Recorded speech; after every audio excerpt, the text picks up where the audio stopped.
All right, so here we are with the part 3 of getting ready for the season.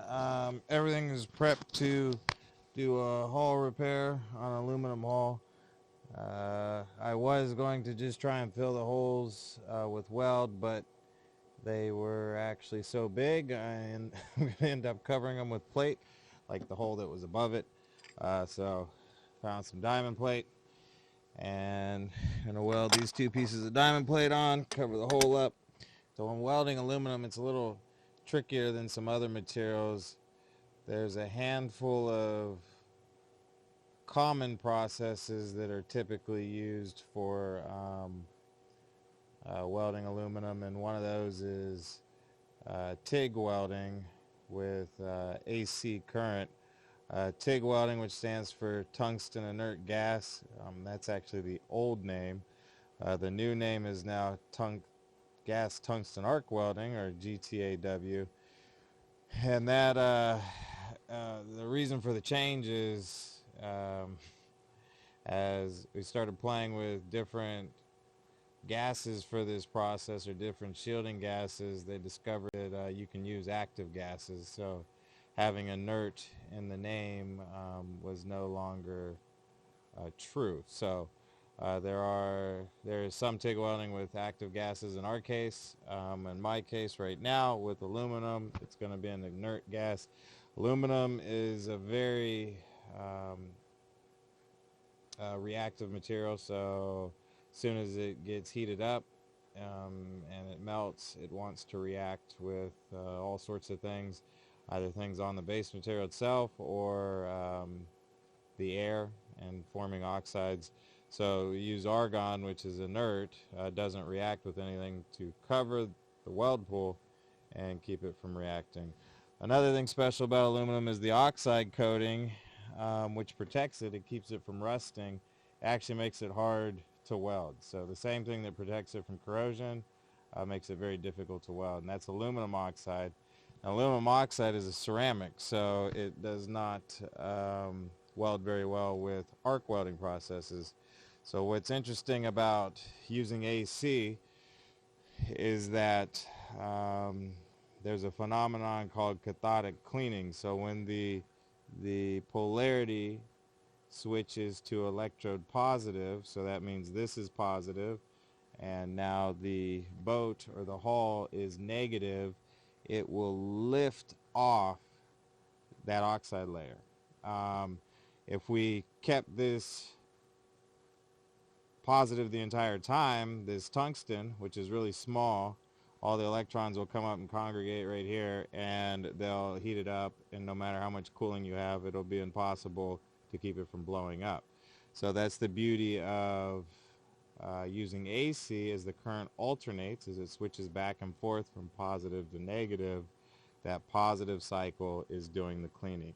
In our case, it's going to switch, I think I have it set to 125 hertz, so 125 times a second. It's going to switch back and forth, and it is going to clean on that positive cycle. And then on the negative cycle, that's basically the tungsten cool down. So that is a real quick snapshot of TIG welding aluminum. So before we get started, base material is clean. That oxide layer, we want to get it knocked down a little bit. So use a flap wheel, clean it. Cleaned the diamond plate. So something like this, just a sanding wheel. Flap this to get that oxide off.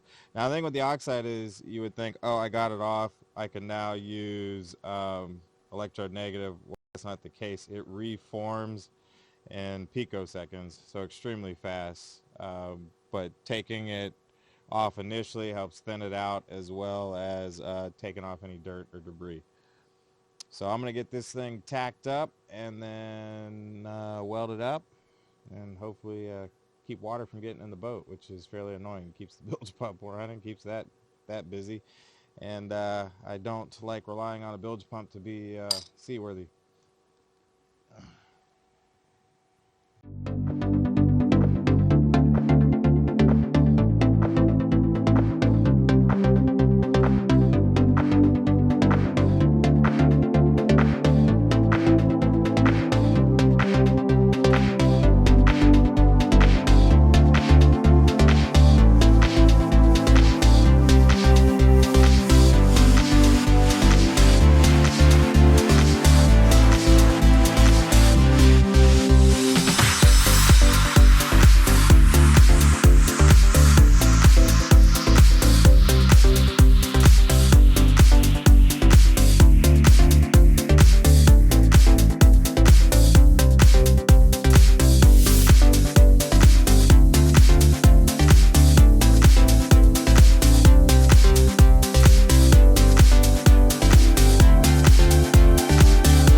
so here we are. Actually took longer than expected, as does most things I do.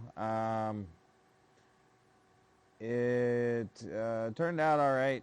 The patch plate is so-so, but it'll hold water out.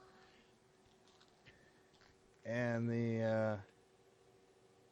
the bow eye there actually looks pretty good, and it's got nice big fat weld on it, decent cross-sectional area, so hopefully that'll last more than a season. Starting to work on this frame now. So I got a frame tacked up. Decided against welding it to the actual boat. I'll weld everything to the frame. I think bolted in with some RTV under it. That way I can take it out. If I remember, I think this hole was just barely big enough to get the gas tank in there. So being able to pull this cover off, I had to pull the gas tank out. That would make things a little bit easier.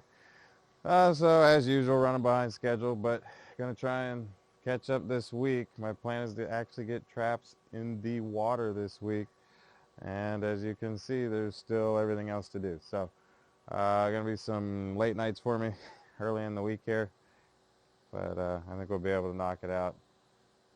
So I'm actually planning on putting it back on the trailer tonight. I'll get everything rigged up and get the trailer washed off real quick.